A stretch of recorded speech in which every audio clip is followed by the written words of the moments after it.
Shalom Bapak dan Ibu sekalian. Puji Tuhan, pagi hari ini kita akan bersama-sama merenungkan firman Tuhan di dalam Kisah Para Rasul, pasalnya yang keempat, ayatnya yang ke-12. Kisah Para Rasul, pasalnya yang keempat, ayatnya yang ke-12.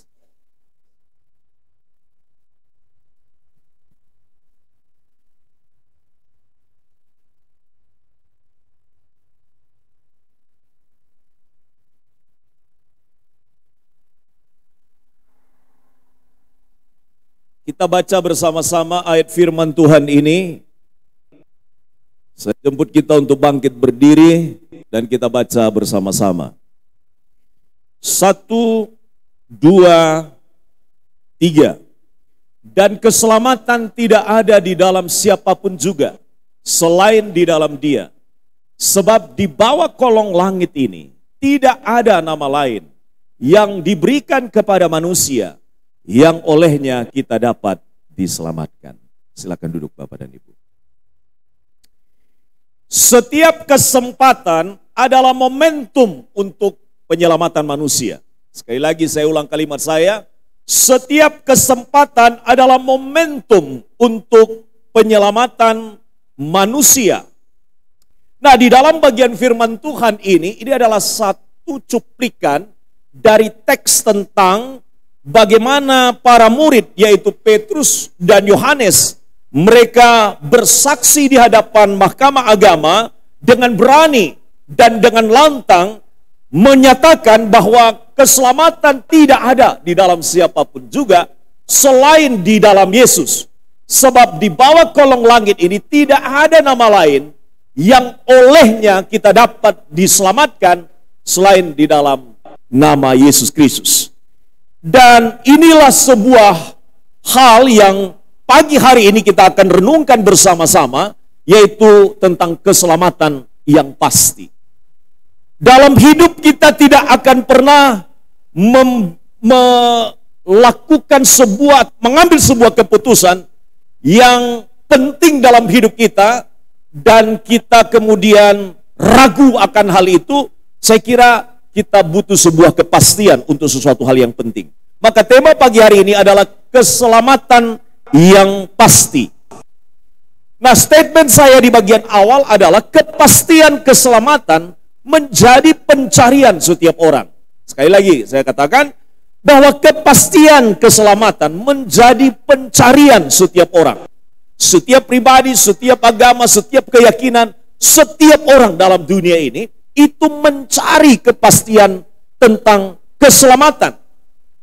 Nah, kepastian keselamatan di sini ialah keselamatan baik di sini, dan utamanya kita bicara tentang keselamatan untuk kehidupan yang kekal.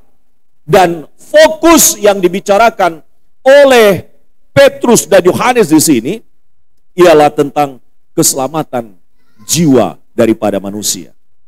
Nah, saudara yang dikasihi oleh Tuhan, berita kepastian keselamatan ini sangat dibutuhkan oleh setiap orang.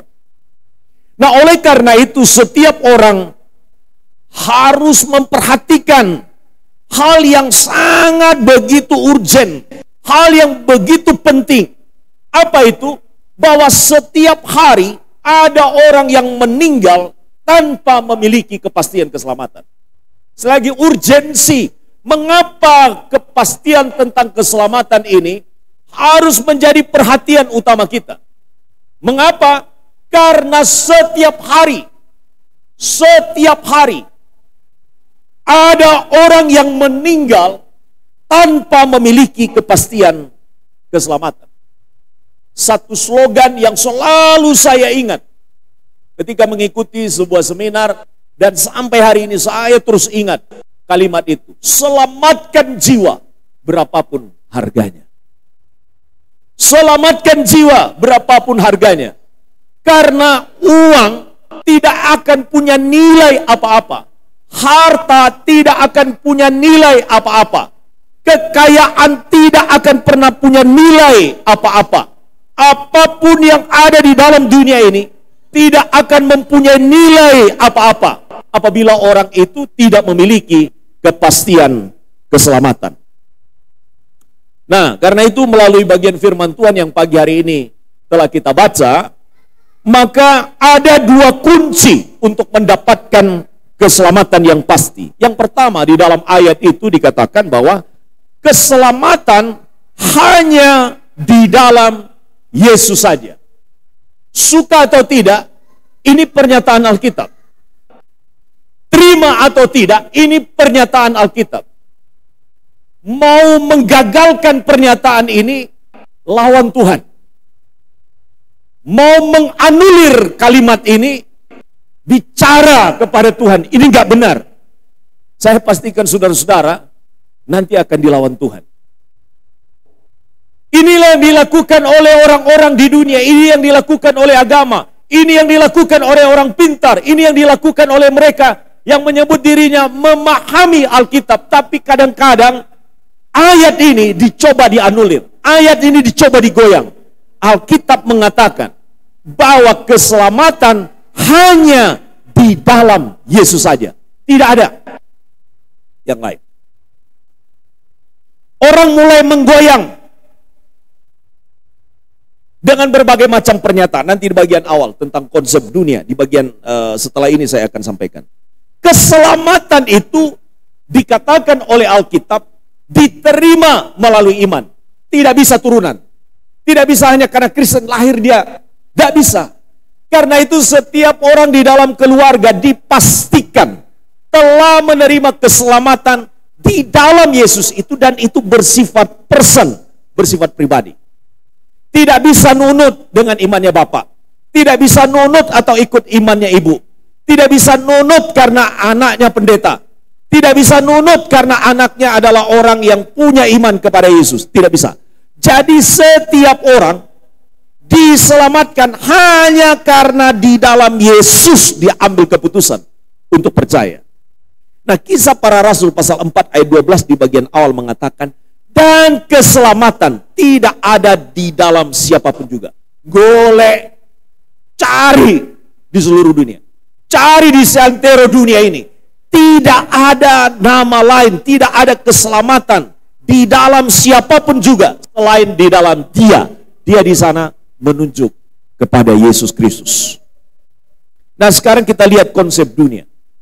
Konsep dunia bilang begini, Pak, masa orang yang sebaik ini, Pak, tidak masuk surga hanya karena dia tidak percaya Yesus. Ini loh cara untuk menggoyang ayat ini. Ini loh cara dunia untuk mengatakan ayat ini tidak benar. Dengan pernyataan, dan kita setuju. Apa itu? Pernyataan bahwa perbuatan baik bisa menyelamatkan. Ya.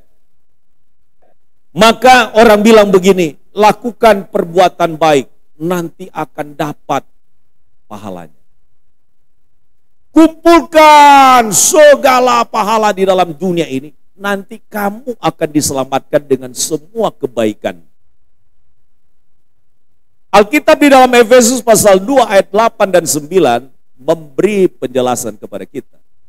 Sebab karena kasih karunia kamu diselamatkan. Tapi tidak berhenti di situ. Orang kadang-kadang berhenti kasih karunia-Nya saja. Sebab karena kasih karunia kamu diselamatkan. Tidak berhenti di situ. Tapi dikatakan oleh iman.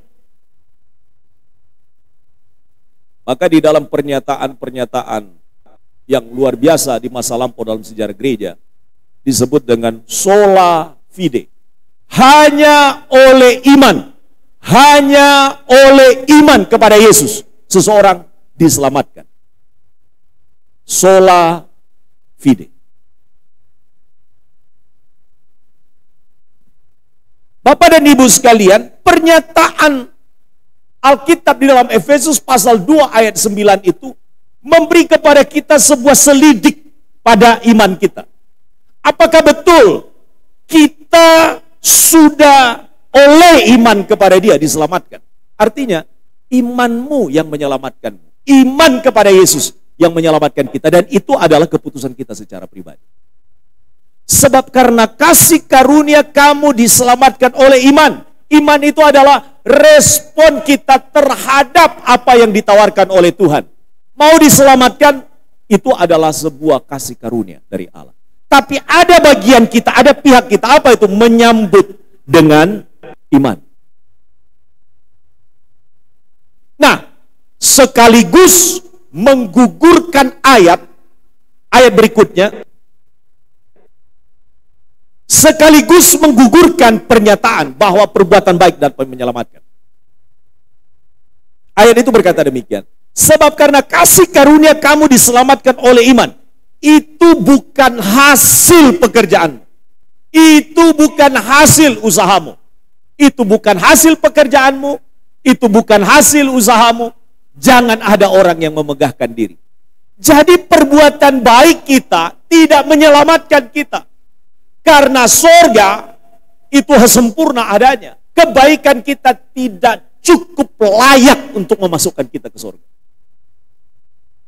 Makanya orang Kristen kalau pemahamannya sama dengan pemahaman orang di luar Kristen, itu berarti kita sedang menggoyang apa yang dikatakan di dalam Alkitab di Kisah Para Rasul pasal 4 ayat 12 ini. Karena itu jangan bikin pernyataan bahwa perbuatan baik bisa menyelamatkan orang. Yang kedua, saya mau katakan juga bahwa kalau kita sepakat dengan pernyataan itu berarti kita memungkiri penebusan daripada Yesus Kristus di atas kayu salib.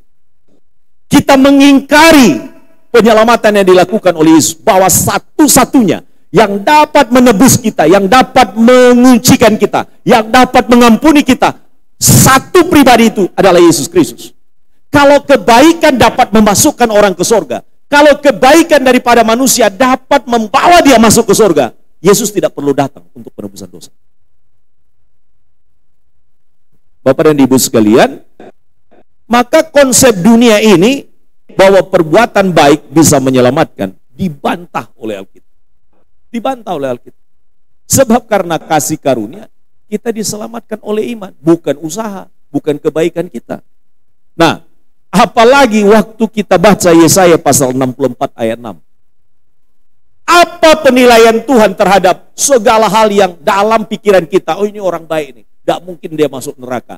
Ini orang baik, tidak mungkin dia itu tidak diselamatkan oleh Tuhan. Tuhan pasti kasihan sama dia. Kalau begitu, Alkitab memungkiri dirinya sendiri kalau pernyataan itu disepakati. Nah, lihat Yesaya pasal 64 ayat 6. Kita baca sama-sama. 1, 2, 3.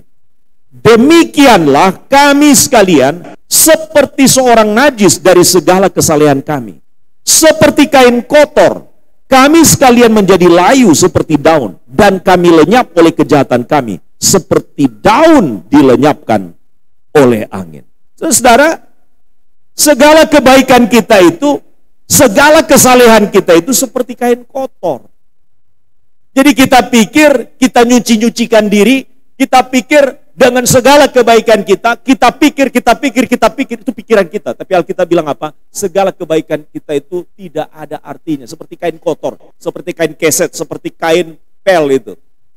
Itu kita di hadapan Allah. Dan itulah sebabnya kita membutuhkan belas kasihan, anugerah Allah, kasih daripada Allah yang menawarkan keselamatan kepada kita. Engkau berdosa, engkau butuh keselamatan. Tapi orang tidak hanya berhenti sampai kepada menyadari akan dosanya, tapi menginsafi, lalu mengambil langkah seperti anak bungsu untuk kembali kepada ayahnya. Dia menata kembali hidupnya dan berjalan pada jalan yang baru. Itulah yang harus terjadi kepada setiap kita. Nah, saya kembali kepada bagian yang pertama ini, bahwa yang pertama, kunci keselamatan yang pasti adalah bahwa keselamatan itu hanya di dalam Yesus saja. Hanya di dalam Yesus saja. Kita pakai contoh. Contoh di dalam Kisah Para Rasul pasal 8 ayat 16, ayat 34 sampai 38 tentang sida-sida yang membaca kitab Yesaya, kemudian dia butuh untuk dijelaskan apa maksudnya dari ayat itu. Dan ketika itu yang datang menjelaskan kepada dia adalah seorang yang bernama Filipus. Dia adalah salah satu daripada murid-murid juga yang di dalam masa ketika Kristus ada. Nah, saudara-saudara yang dikasihi oleh Tuhan, tidak mudah setiap orang memahami dan mengerti Alkitab, memahami dan mengerti tentang pengertian-pengertian Alkitab. Karena itu dibutuhkan hamba-hamba Tuhan, dibutuhkan pelayan-pelayan Tuhan untuk menjelaskan. Sehingga dengan demikian, kita tidak menjadi ragu dengan kepastian keselamatan di dalam Yesus. Tapi pertanyaan saya, ada nggak orang yang sudah dijelaskan, diberitahu bahwa keselamatan hanya di dalam Yesus, tapi dia tinggalkan iman kepada Yesus. Ada, faktanya ada. Itu kenapa? Karena dia goyah terhadap pemahaman, terhadap pengertian, terhadap apa yang dimaksudkan oleh Alkitab. Nah, karena itu saudara yang dikasihi oleh Tuhan, kita lihat contoh seorang sida-sida. Jadi setiap kesempatan itu harus digunakan. Setiap peluang, setiap momentum itu harus digunakan. Ketika orang terbuka hatinya, ketika orang ada kesempatan, nah ditemukan ini orang adalah orang yang baik ini, orang yang maksudnya hatinya ini terbuka kepada Injil, masuk. Supaya Injil itu menyelamatkannya. Ya, seperti yang dikatakan dalam Roma pasal 1 ayat 16, bahwa Injil itu adalah kekuatan yang dapat menyelamatkan. Saudara, kata-kata kita terbatas. Kita sendiri, kelihayan kita, kemampuan kita itu terbatas. Tapi Injil itu sendiri mempunyai kekuatan untuk menarik dan menyelamatkan setiap orang. Roma pasal 1 ayat 16. Nah, kita masuk sekarang kepada contoh dari sida-sida dari Ethiopia di Kisah Para Rasul. Kita lihat ayatnya 16, kita baca sama-sama 1, 2, 3. Sebab aku ini adalah ayat yang saya tampilkan. Sekarang Kisah Rasul pasal 8 ayat 16. Kisah Rasul 8 ayat 16, teks tentang contoh bagaimana orang kalau seandainya mau diselamatkan harus mengambil langkah. Ya, harus mengambil langkah. Dan contoh agar setiap orang kalau ada kesempatan untuk bisa menyaksikan tentang Injil, jelaskan kepada dia. Nah, sederhana saja, jelaskan. Saudara, kita baca 1, 2, 3. Sebab Roh Kudus, Kisah Rasul pasal yang ke-8 ayat 16. Oke. Baik, kita baca 1, 2, 3. Sebab Roh Kudus belum turun di atas seorang pun di antara mereka, karena mereka hanya dibaptis dalam nama Yesus. Kemudian ayatnya yang ke-34. Ini sebenarnya bukan ayat 16. Di ayat 34 kita masuk. Ayat 34. Tadi terkutip ayatnya, salah. Nah, ini masuk. Oke, 1, 2, 3. Maka kata sida-sida itu kepada Filipus, aku bertanya kepadamu, tentang siapakah Nabi berkata demikian? Tentang dirinya sendiri atau tentang orang lain? Ini kita lagi lihat bagaimana dia membaca kitab di Perjanjian Lama. Orang itu tidak paham, orang itu tidak mengerti. Lalu ayat selanjutnya 35. Sama-sama. Maka mulailah Filipus berbicara dan bertolak dari nats itu, ia memberitakan Injil Yesus kepadanya. Lanjut. Mereka melanjutkan perjalanan mereka dan tiba di suatu tempat yang ada air. Lalu kata sida-sida itu, lihat di situ ada air. Apakah halangannya jika aku dibaptis? Kemudian sahut Filipus, jika Tuhan percaya dengan segenap hati boleh. Nah, lihat. Orang dibaptis kalau tidak percaya dengan segenap hati, tidak ada arti apa-apa untuk dia. Maka walaupun dibaptis dia berkali-kali, tapi tanpa percaya kepada Yesus dengan segenap hati, tidak ada punya makna apa-apa. Makanya pada waktu yang lalu itu ada proses di mana anak-anak kecil dibaptis. Kenapa? Ditakutkan bahwa anak-anak kecil ini nanti tidak turut diselamatkan kalau mereka tidak dibaptis. Baptisan tanpa percaya kepada Yesus itu tidak menyelamatkan. Karena itu sebagai simbol sebenarnya baptisan itu untuk orang yang percaya. Karena itu maka di dalam gereja-gereja ada dua macam yang dilakukan oleh gereja-gereja, yaitu anak-anak yang kecil itu dibaptis kecil.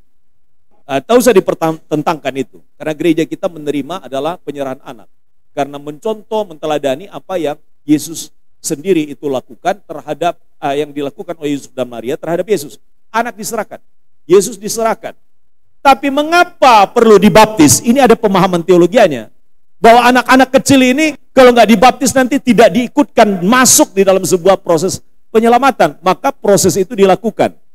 Karena iman daripada orang tua diharapkan nanti akan membimbing anak-anak ini. Makanya baptisan tanpa pembimbingan daripada orang tua, ketika anak-anak ini kemudian kecil dan besar dan menerima akhirnya iman kepada Yesus Kristus, tidak dilakukan oleh orang tua, itu salahnya orang tua. Makanya saya tidak mempertentangkan apakah anak itu dibaptis kecil, apakah anak itu diserahkan, dua-dua ada tanggung jawabnya. Apa itu? Dua-dua tanggung jawabnya. Anak-anak yang dibawa oleh orang tuanya, itu harus anak-anak ini dibimbing sampai dia terima Yesus secara pribadi.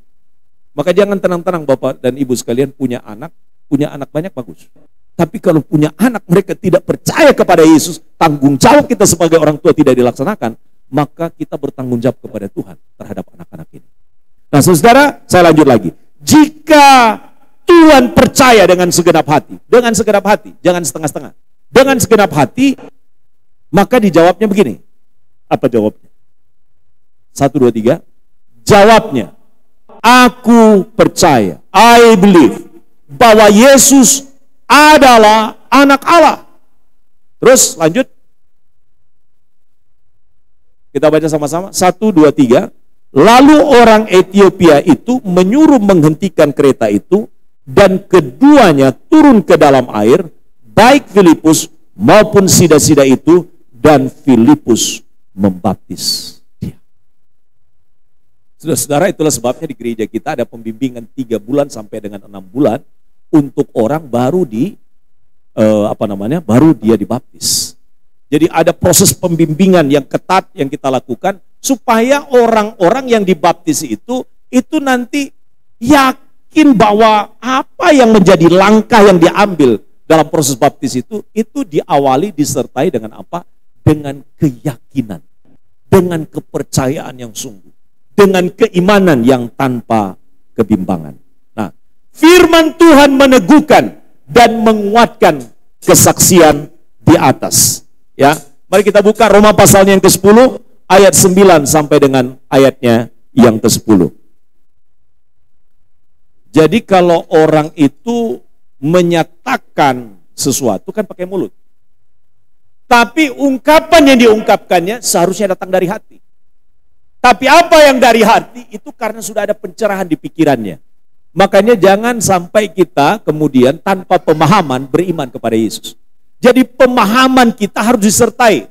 Beriman tanpa pemahaman, itu yang saya katakan waktu yang lalu. Beriman tapi tanpa pemahaman itu seperti anak kecil yang memegang pelita. Dia pegang pelita, dia pikir ini hanya untuk penerang. Tapi dia akhirnya membakar habis itu semua yang ada di sekitarnya. Karena dia tanpa pengertian. Tapi orang yang kemudian memiliki pengertian tapi tidak beriman, itu seperti pencuri yang memiliki pelita di tangannya, memiliki penerang di tangannya. Dia manfaatkan apa? Dia manfaatkan penerangan untuk melakukan kejahatan. Jadi itulah sebabnya harus ada keberimbangan antara beriman dengan berpengetahuan, itu harus seimbang. Itulah sebabnya orang beriman harus berpengetahuan, dan orang berpengetahuan seharusnya dia harus punya iman kepada Tuhan. Itu harus terjadi. Makanya kadang-kadang itu mengapa orang sudah percaya Yesus, tiba-tiba dia lalu tinggalkan Yesus. Mungkin karena pemahamannya terhadap imannya itu terlalu lemah. Ada orang yang memiliki pengetahuan yang banyak, tapi imannya kepada Tuhan tidak ada. Mungkin karena hanya ingin tahu saja. Dan itu tidak jauh beda dengan iblis. Iblis tahu tentang Tuhan, iblis tahu tentang ajaran Alkitab, tapi dia tidak percaya kepada Tuhan Yesus. Nah itu. Makanya orang percaya itu harus mengimbangi antara iman dan pengetahuan, itu harus diseimbangkan. Nah, melalui pengajaran, dan kita lihat di sini orang Ethiopia ini mendapatkan pengajaran, tetapi dia beriman dengan mengambil langkah untuk dibaptis. Roma pasal 10 ayat 9 sampai dengan ayat 10. Mari sama-sama dengan suara yang keras kita baca. 1, 2, 3. Sebab jika kamu mengaku dengan mulutmu bahwa Yesus adalah Tuhan, dan percaya dalam hatimu bahwa Allah telah membangkitkan dia dari antara orang mati, maka kamu akan diselamatkan. Karena dengan hati orang percaya dan dibenarkan, dan dengan mulut orang mengaku dan diselamatkan. Amin. Ini masalah yang diberitakan oleh Petrus dan Yohanes di hadapan mahkamah agama. Waktu mereka memberitakan, itu sakit hati. Mereka berencana untuk membunuh itu Petrus dan Yohanes dalam teks yang kita baca tadi di Kisah Para Rasul pasal 4. Di teks itu dikatakan, mereka memberitakan tentang kebangkitan Yesus. Mereka memberitakan tentang apa? Tentang kebangkitan Yesus. Dan itu sesuatu hal yang tentunya bagi orang-orang yang ada di situ, itu menjadi pengganggu bagi mereka. Menggoyahkan apa-apa yang menjadi pemahaman yang selama ini dibangun oleh ahli-ahli Taurat. Dengan hukum-hukum, menaati hukum-hukum, mereka diselamatkan. Tapi ayat ini berbicara apa? Bahwa Petrus serta Yohanes itu membangkitkan apa?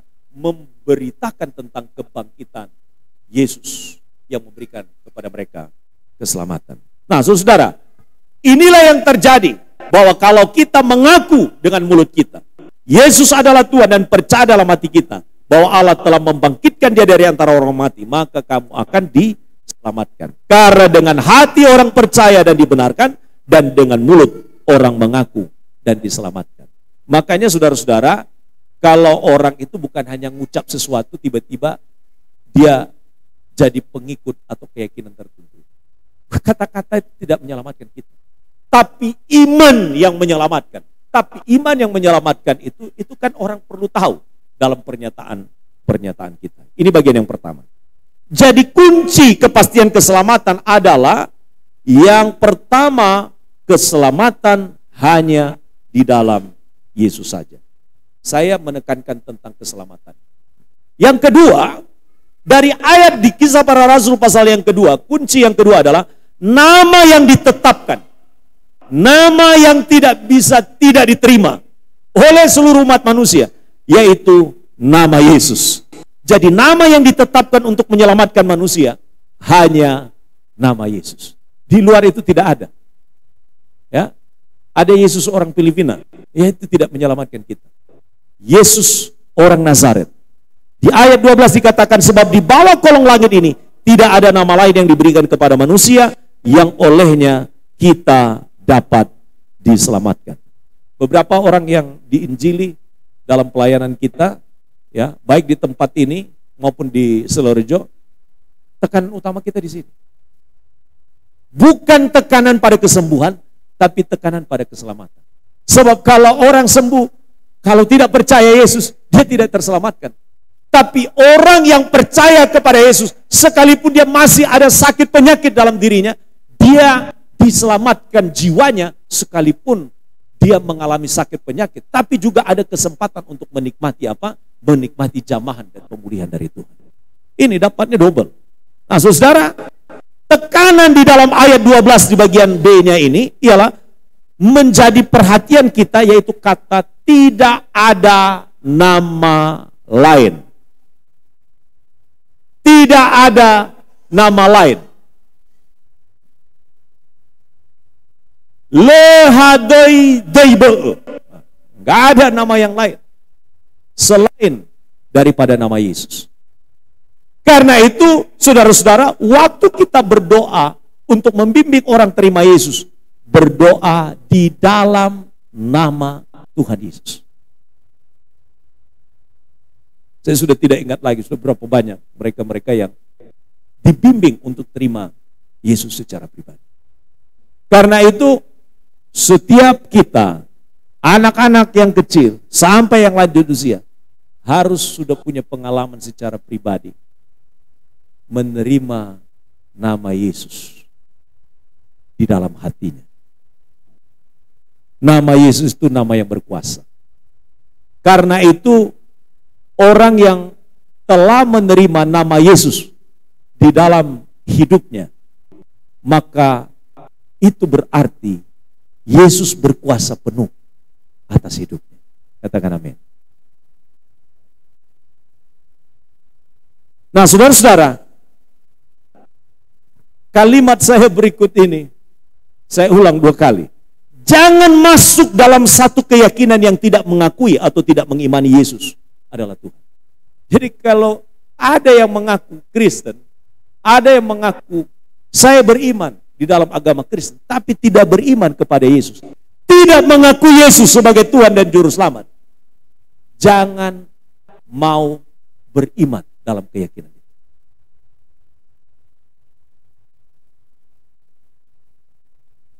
Ada gak? Ada. Lembaganya ada di bawah daripada Kementerian Agama.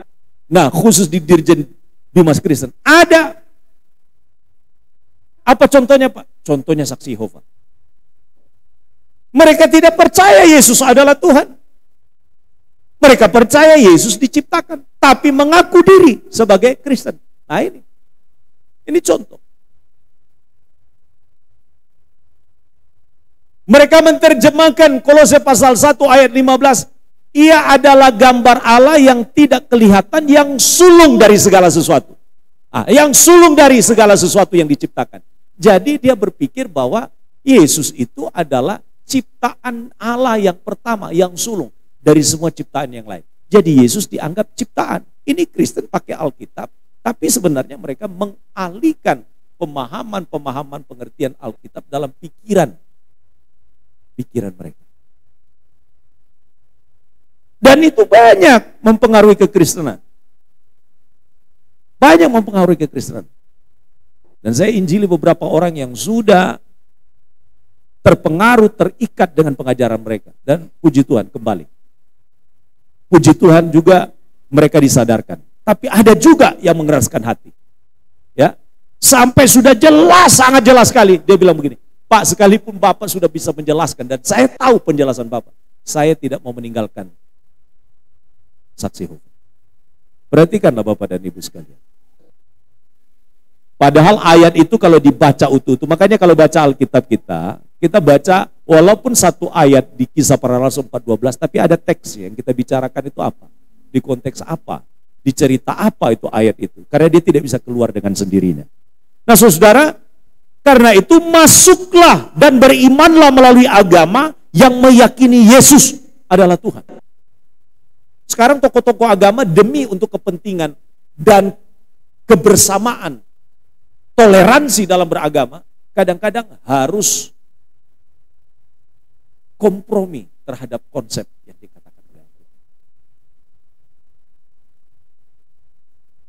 Jadi mereka mengaku termasuk dari keyakinan di luar kita yang berdekatan, yang memakai Alkitab juga dengan kita. Konsep ini sudah mulai dirubah, bahwa keselamatan ada di dalam agama-agama lain.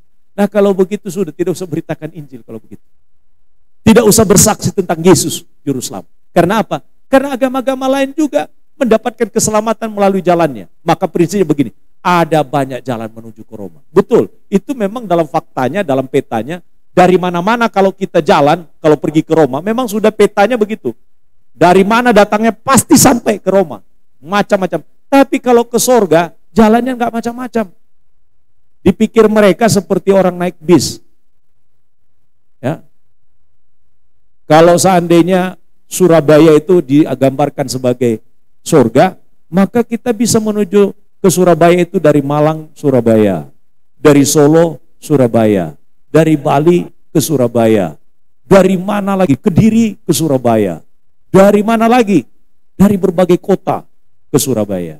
Loh, ke surga itu jalannya tidak begitu. Jalannya hanya satu. Karena itu kalau orang bilang ada banyak jalan menuju ke surga, itu adalah promonya setan. Iya betul. Supaya orang nggak percaya Yesus. Nah ini nih sebabnya maka hanya nama Yesus dikatakan. Nama Yesus adalah nama yang berkuasa. Karena ia adalah penguasa surga dan dunia. Bukakan saya Kolose pasal 1 ayat 16-19. Yang tadi di ayat yang disalahpahami oleh saksi Yehova. Dulu waktu di Selorejo, kalau jemaat didatangi sama saksi Yehova itu rajin itu, datang dua-dua. Pakai dasi, pakai baju putih, itu kemudian datang nginjili jemaat. Saya bilang, kalau enggak bisa menjelaskan, enggak apa-apa. Kasihkan alamatnya pendetamu. Suruh datang. Mereka datang benaran. Waktu datang benaran itu masih yang belajar-belajar. Setelah yang dihadapi, rupanya Rudo Alot ini, didatangkan lagi seniornya. Datangkan lagi seniornya. Terakhir kali, karena mereka sudah tidak bisa berbuat apa-apa, lalu mereka ngutip ayat Alkitab. Ayat Alkitab bilang, kalau engkau memberitakan sesuatu dan orang menolak, kebaskan debu kaki. Lalu mereka keluar dari rumah, mereka kebaskan di depan. Saya bilang, silakan. Kebaskan kakimu. Karena apa yang kamu beritakan adalah bukan kebenaran. Saya tidak takut. Jadi kadang-kadang mereka ancam kita pakai ayat. Jadi ayat sekarang sering dipakai untuk ancam-ancam orang. Padahal ayat-ayat itu disalahpahami oleh mereka demi kepentingan mereka. Nah ini ayat yang disalahpahami tadi. Di dalam Kolose pasal 1, bukakan 15. Kolose 1:15. Walaupun saya maksudkan 16-19 nanti. Coba lihat. Ia adalah gambar Allah. Ia di sana yang dimaksudkan adalah Yesus. Yesus adalah gambar Allah yang tidak kelihatan, yang sulung lebih utama dari segala sesuatu yang diciptakan. Jadi yang sulung itu diartikan mereka, Tuhan diciptakan lebih awal, dia menjadi yang sulung dari kita, dari segala ciptaan. Itu pemahaman mereka. Ayat 16. Mereka lupa ayat 16. Tidak baca ayat 16. Ayat 16. Karena di dalam Yesus telah diciptakan segala sesuatu. Bagaimana mungkin yang mencipta? Tidak mungkin. Maka dikatakan di dalam Yesus telah diciptakan segala sesuatu. Yang ada di sorga dan di bumi. Nama Yesus itu bukannya sekedar nama. Yesus adalah pribadi. Pribadi yang berkuasa di sorga dan di bumi. Yang kelihatan dan tidak kelihatan. Baik singgasana maupun kerajaan. Baik pemerintah maupun penguasa. Yuk, yang terakhir kita baca sama-sama. 1, 2, 3. Segala sesuatu diciptakan oleh Yesus dan untuk Yesus. Ayat yang ke-17.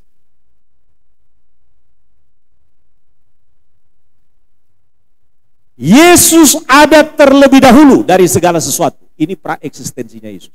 Jadi praeksistensinya Yesus itu adalah keberadaan Yesus sebelum dia menjadi manusia. Itu adalah dalam wujud firman. Sang firman. Di dalam Kejadian pasal 1 ayat 3. Dan diparalelkan dengan Yohanes pasal 1 ayat 1-3 dan ayat 14. Ia ada terlebih dahulu dari segala sesuatu. Dan segala sesuatu ada di dalam Yesus. Bayangkan segala sesuatu, surga dan dunia itu di dalam Yesus.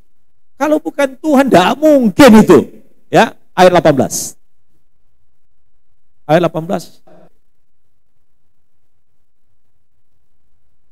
Ia kepala tubuh, yaitu jemaat. Ia menjadi kepala bagi kita. Ialah yang sulung yang pertama bangkit dari antara orang mati. Sehingga ia yang lebih utama dari segala sesuatu. Kalau Yesus bangkit, kita akan dibangkitkan. Itu berarti ada kepastian tentang pengharapan yang kekal. Karena itu kalau kita berduka, mengalami kedukaan, ingatlah bahwa kita itu akan bersama-sama dalam kebangkitan pada waktu kedatangan Tuhan yang kedua kalinya. Ayat 19. Ayat 19 dikatakan, karena seluruh totalitas kepenuhan Allah ada di dalam Yesus. Nah, kalau seluruh totalitas keberadaan Allah ada di dalam Yesus, ya dia adalah Allah. Makanya orang saksi Yehova mencoba memplesetkan ayat ini, tidak bisa dibantah. Ayatnya ada kelanjutan.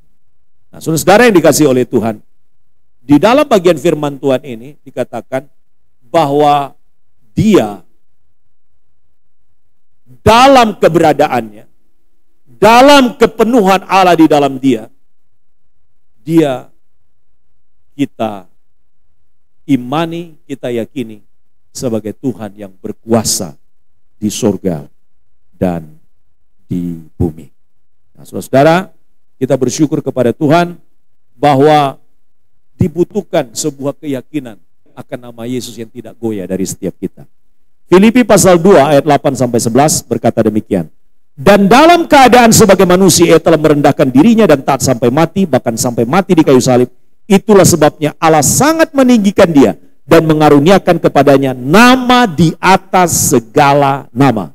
Supaya dalam nama Yesus bertekuk lutut segala yang ada di langit dan yang ada di atas bumi dan yang ada di bawah bumi. Dan segala lidah mengaku Yesus Kristus adalah Tuhan bagi kemuliaan Allah Bapa. Jadi suka tidak suka nanti orang akan mengaku Yesus Tuhan. Jadi mumpung belum dipaksa, lebih baik hari ini. Mumpung belum dipaksa. Kadang-kadang orang itu kadang-kadang mau terima Yesus ya. Nanti ada waktunya semua lidah akan mengaku Yesus adalah Tuhan. Semua lutut akan bertelut mengakui Yesus adalah Tuhan. Tapi tidak menyelamatkan mereka lagi. Pengakuan tanpa berakibat pada penyelamatan mereka. Karena sudah telat. Mumpung seurip, maka kita ini menggunakan waktu yang ada. Nah, maka bagian-bagian inilah kiranya akan memperkuat kita dalam apa yang dikatakan dalam firman Tuhan pada pagi hari ini. Bahwa keselamatan tidak ada di dalam siapapun juga. Itu berarti yang pertama, keselamatan yang pasti itu hanya ada di dalam keselamatan Yesus. Dan yang kedua, hanya namanya, tidak ada nama lain yang dapat menyelamatkan kita. Kiranya kepastian keselamatan adalah kepastian keselamatan yang pasti di dalam Yesus. Sudah kita terima dan kita yakini tanpa ragu. Tuhan memberkati, kita berdoa.